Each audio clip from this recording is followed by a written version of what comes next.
So, Lara, hello. Today it's all about you. I know Ashley and I have given So our history excited. and what made us who we are today, whether people love us or hate us.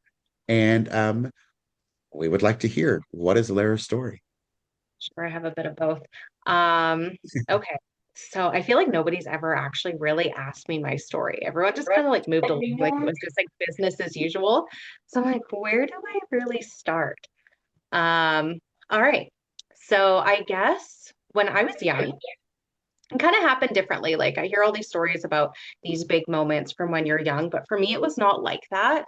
I actually didn't really notice spirit till closer to like, I don't know, I'd say like around 8 to 10 years old that I started picking up on spirit. Um, I would always have, like, I would feel more. I'd be able to sense them, not necessarily see them. So for me, which is funny because like my clairvoyance is the strongest. That is my strongest clair. But back when I was younger, it was in feeling. So I would always like sense spirit in different houses, walking into places. Like I was very energetically charged all the time and picking up on the energy within the houses. Um, and so I didn't think too much of it. I always had trouble sleeping over at people's houses, right? Because that's the time when things get quiet and like your senses kind of get more aware, right? So Yeah. I would pick up on spirits in like this old house that my cousins lived in. It was like a farmhouse or whatever.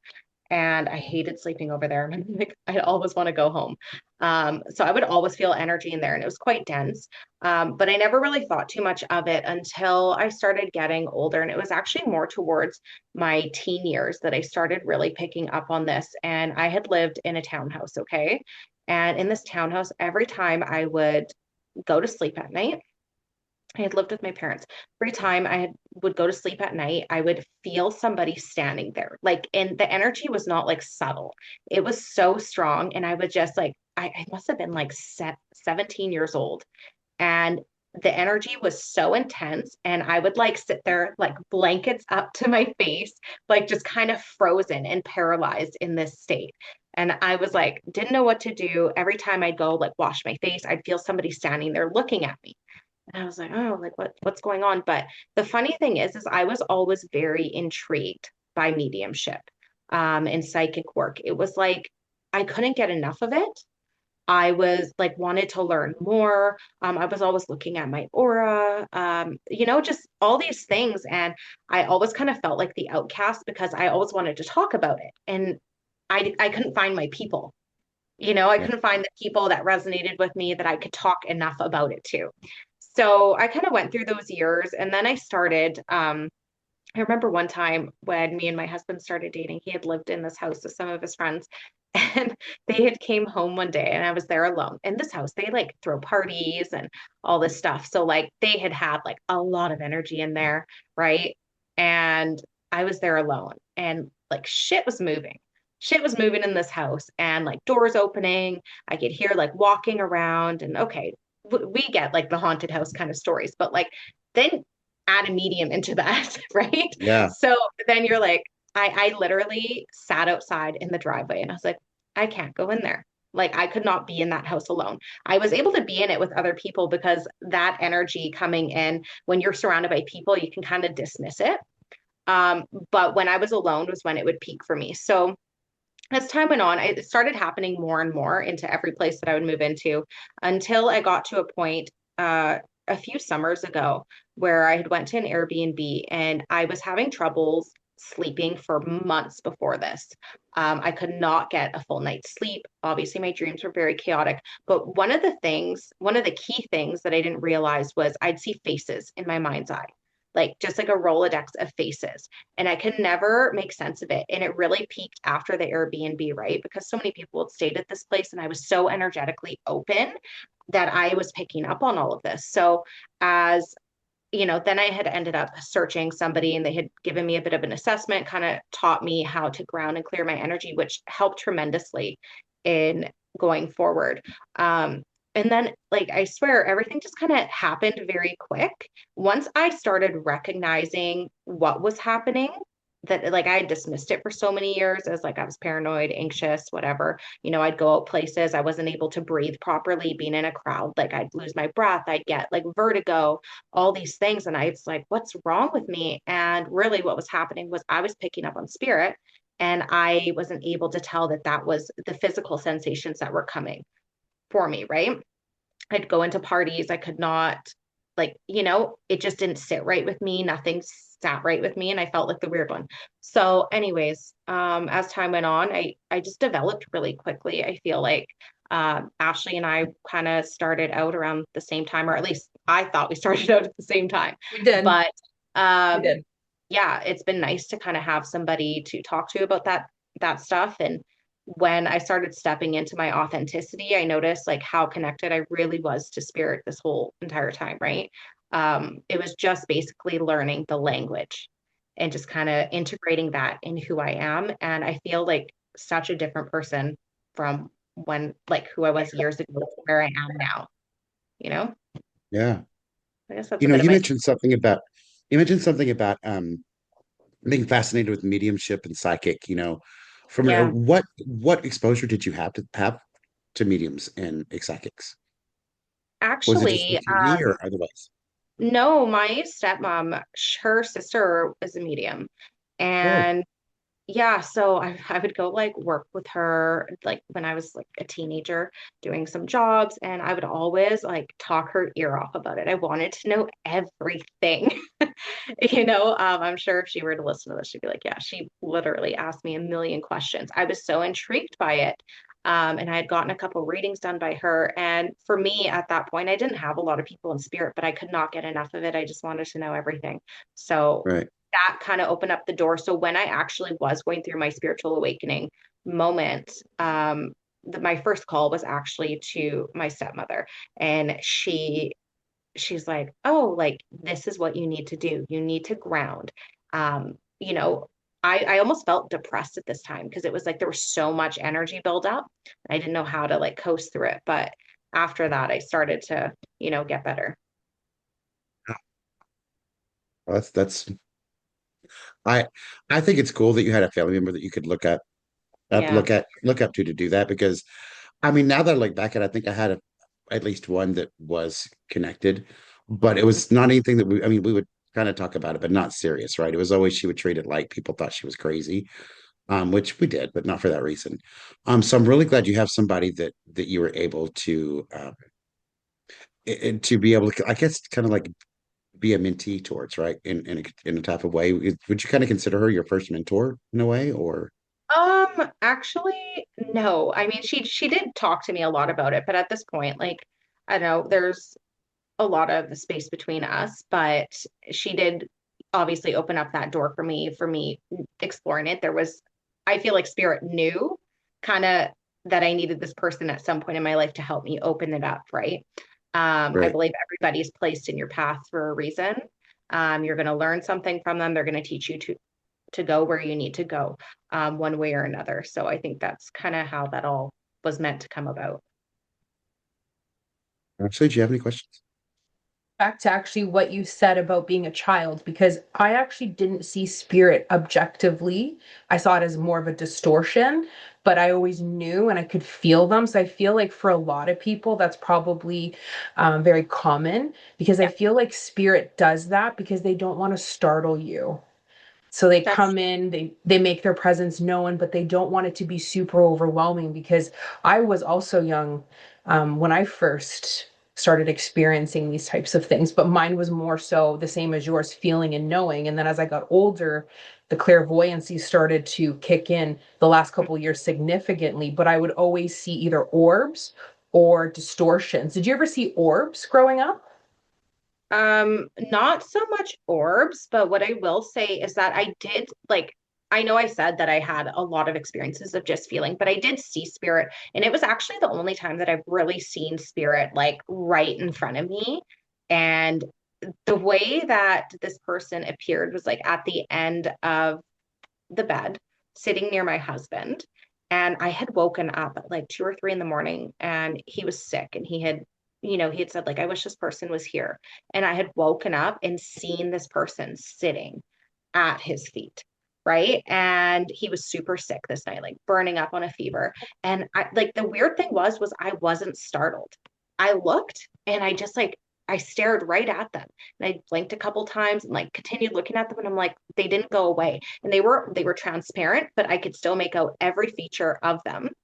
Okay. So it was like you could see through them. And I almost like look and it's like static, and it was kind of black and white, but you can tell what they look like. Um, and I always wondered why that never happened to me again. Like I see spirit out the corner of my eyes, I see shadows. I can see almost the energy movement Mhm. through my house. Sometimes I'll be like, oh, there's somebody there. But it's not like clear as day, like I'm looking at you. Only that one time. Most of the Yeah, time that it's makes a lot my of side. sense. Yeah. Yeah, that makes a lot of sense. Do you think this is kind of an, I don't know, it came to me. Do you think that, being pregnant and birthing children, has that enhanced your abilities? Good question. That's a really good question. Ooh. I can't say for sure. What I will say is that children will definitely bring out more spirit. And Mhm. I remember when my daughter was little, and she was just maybe a few months old, and we had like her crib in our room, and I was hugging her on the bed. Nobody was home, and I could see her mobile started going around and singing. And like then a ball would go move through the house and turn around. At the time, I was like, what the heck's going on? Like, I didn't realize. Um, I don't know if that was particularly the house or that was me or that was her. What I will say is I've had animals that have passed and it opened up the channel for animal communication for me. Mm. It's not always that I do animal communication, but it does come in. And here's the thing is I never really understood like, oh, you connect to animals. How do you know? Where's the validation in that, right? It's not like we can get it firsthand, but actually when they come through in the reading, like animals, their consciousness, right? The way they bring it through is they bring through things again that the person's going to understand. So their manner of passing, what they looked like, specific things, just like a spirit communicator would. And so for me, it was actually not that different than just connecting to spirit during a reading. I agree. I totally agree. Mhm. It's exactly the Yeah, same. me too. Yeah, I agree. Connecting with animals is something I've done. It's not one of my specialties, so I don't do it a lot, but it is quite different for me. When I connect to them, it's a different feeling, it's different energy. It's kind of it's a happier. It's like every time I connect with animals, it feels happy, right? And it's Yeah. not that way all the time with others, right? With spirits. So I love working with animals. I just don't do it a lot. Yeah. I There's don't a know few why. I things just don't. that Um, I've noticed about myself that I can do, but that I don't do, or I'm just not ready to develop it. Um, like I've yeah, worked with you and we've worked with like some higher beings and things like that. I do a lot of during my readings, like I mostly specialize in doing hybrid readings. right. Now I know some people like to pick like one or the other, and that's up to them. But I noticed in a lot of my readings, it's the blend is much nicer because we're connecting intuitive work with mediumship and we're working together like that for like the most clarity, I guess, for the person Yeah. with us. Um, so I do like a lot of checking into people's chakras.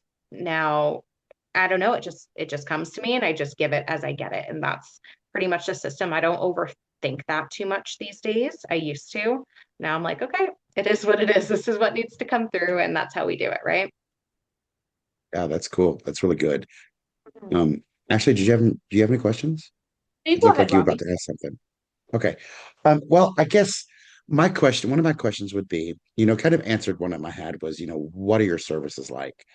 But I would say that I've had readings from Lara before and quite a few different ones, and they've been freaking amazing. Okay. It's kind of I like to say, we're all have our own specialties, but it's really hard to read for ourselves, right? Because we get so in the way.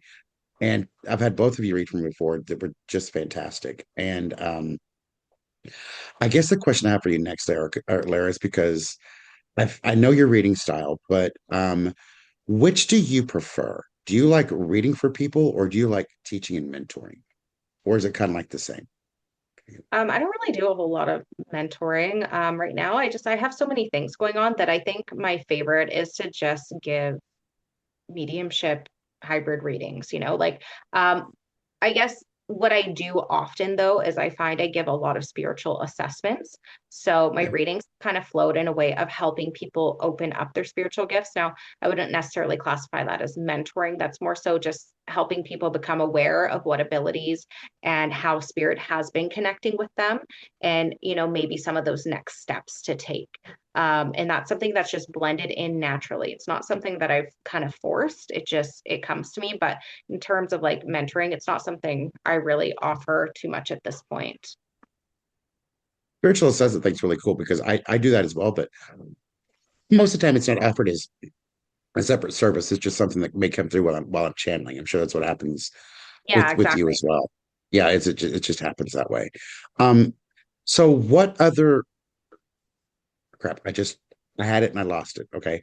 What other avenues is it that I know that you've told us about things that you're doing, but I would kind of like you to talk about your TikTok channel with people because I've seen you on there a few times and you're a little different than other readers that I've seen on TikTok. And by different, I mean in a good way, right?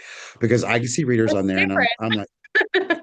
well, I can see readers on, and I don't know if it's because I know you personally, or it's your energy, but I see readers on there and they may have 20,000 views on a video, and immediately I'm just like, nope, mm-mm, I don't like them or I can't do this. But your energy on TikTok is something different that is great. So I just like to know what are you doing in TikTok now? And what do you like to do? Honestly, I beat myself up about it because I'm like, I wish I could be more natural posting. It's not something that comes easy for anybody, I don't think. Um, Yeah, you're right. Especially I find the more I post on social media, the more I feel like I'm being pulled out of um, just being myself, and it pulls me out of my comfort zone, kind of pulls me a bit more into like the 3D world a little bit. And it's kind of hard to find the balance there. But when I do make a video, and it's not often, I just try to anchor into things that I wanted to know when I was developing, or things that I would want answered for me now. So I'm not necessarily doing what's popular. I'm just kind of doing what comes to my mind at that point. And I find that is the best way that works for me, right? Like there's a million videos on like, this is what spirit's trying to tell you.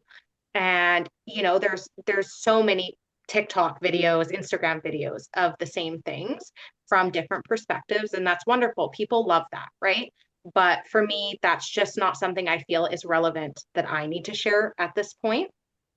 So a lot of why I started my TikTok was just to have people kind of go on this journey with me. I was really just learning as I was going, and I wanted to share it. And I just share what's on my mind in that day, right? And you said something really important at the very beginning. It is really hard to be on social media and let your authenticity shine through, right? It really is, because you start out and you're being yourself and you get no views, right? And you may act like you're somebody else and get 1,000 views on. You're like, oh, this is what I got to do to get views, right? And you kind of give up who you are because you're getting the recognition and the affirmation, I guess, that you need from the views. So it's really hard to stay yourself. I have a TikTok channel that I haven't posted on in a few months. And Mm. it's one of those reasons as well, because Lara told me I shouldn't. Lara didn't. My guides told me that it was one thing that, and after they told me why, I could totally see it because it's kind of what Lara is talking about. And they were basically like, your TikTok is something that would damage you. And that is because you're so sensitive in your confidence and your self-esteem right now that the first person that says something about your looks or the way you do things, you're going to crumble, you're going to crawl in a corner, and you're never going to do it again. And so I really respect that you have gotten out there and put yourself out there knowing type of things that you can get off of TikTok, right? And it is different, because we post this on TikTok, on YouTube, on Spotify. We get comments, which are great, but like the guides told me, when you go on TikTok, it's like you're being thrown into millions of people, right? Where YouTube or Spotify, you kind of have to look. You have to kind of look for us, right? So You bravo on know, getting out there in front of people. Thank you. What I was thinking as you were saying that is we had talked about this in a previous episode, the comparison trap, right? And this always Yeah. comes up, and it comes up so commonly for everybody that it is really hard no matter the mindset you have. Like, I know we sit and we do this podcast and we talk about our thoughts and our views and things like that, but we fall into these traps still all the time. And one of the things that I don't like about posting, and probably why I don't post as much, is because of the judgments, right? The judgments are like, maybe I'm going to say the wrong thing. But actually, it's not even just the judgments of like people that are listening that scares me. It's the judgments of like the other mediums, Yeah. the Mhm. other people that like, we all have our own views, and I don't necessarily think anybody's view is wrong. I just think that we're different. We learn it differently. And it's really hard to kind of put yourself out there and feel like you're under a magnifying glass. What if what I said was wrong? Or, what if it doesn't resonate with people? And then all the other things that come up. And it's funny because I've seen my husband like scrolling and I showed up on his what's it for you page? Huh? God, stop. Is Bring that, me. is that what I sound like? Like it's so Yeah. unnatural. When you look at it, you're like, I don't like it. But I'm one of those people that I'm like, one, two, three, rip off the band-aid and post it. Because Yeah. if I sit there and I have to keep doing it, I'm already out of alignment. My energy is not going to attract, and I'm just going to panic. So, like, I like to pride myself on being myself, right? I don't want to put on anything that's not me. And if I have something to say that day, great. 90% of the Yeah. month, I don't have anything to say. And I'm kind of processing life. And then you might have a message from me, or I mean, a video one of those days. You know, So, that one, two, three, pull off the band-aid thing is something that is great. And it's something I want to remind people happens with this podcast. Because I don't know if think we've ever discussed this, but we decided at the very beginning we weren't going to edit this very much. We So don't I don't think we literally, at ever edited all. I don't think really. we ever edit anything no, we ever. don't. Because one, if I go through edit, I'm gonna say, "Oh my God, Robbie, look, you had a booger in your nose. We got to get rid of this whole thing." Oh Right? my It's just God. those type of You things know that what? we would do, right? We edit the beginning and the end to make sure you just hear us talking and don't hear our inappropriate talking at the but Not me. um I don't what talk you It's see here always is you, inappropriately. Robbie. now you didn't have to call me out like that. When I end It's today, you're me. going to really hear something, right? It's Uh, really me. but You know I what? love that. I love that we do that. You do that and that we do that because sometimes that's what it takes is just put it out there and say whatever happens, happens, right? I have a You question. really do have to. Yeah.